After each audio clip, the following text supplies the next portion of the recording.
Hi, hello, and welcome to another video. And in this lesson, we're going to be looking at the different energy stores.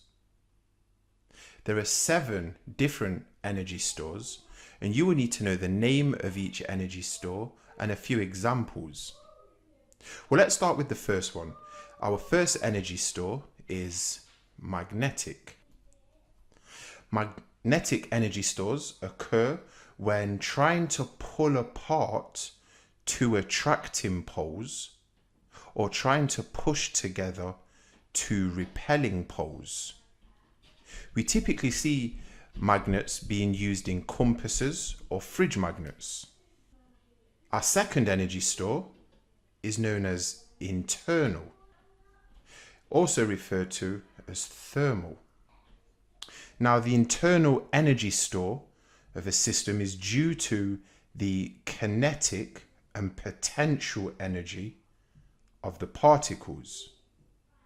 For example, if you was to warm up an object, you would give more kinetic energy to the particles, making them vibrate more, which would increase the internal energy store.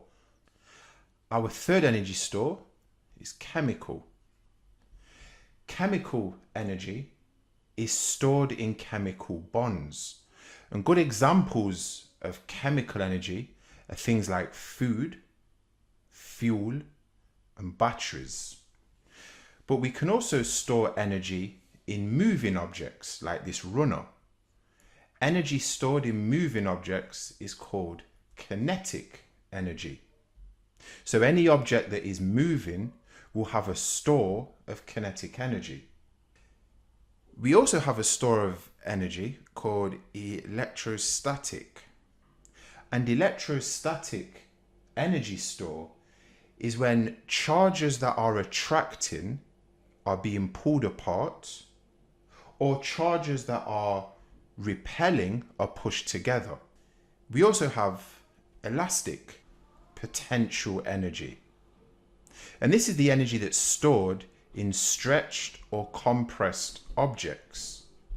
So things like elastic bands and springs store elastic energy. And our final one is gravitational, also known as GPE, and this stands for gravitational potential energy. Now, this is the energy stored in any raised object. So like an aeroplane when it's in the air, or a coffee mug that you place on a table. They will all be stores of gravitational potential energy. Now, there's an easy way for you to remember the different stores of energy, and it's by Mickey G, where the M stands for magnetic, the I stands for internal, the C stands for chemical, the K is kinetic.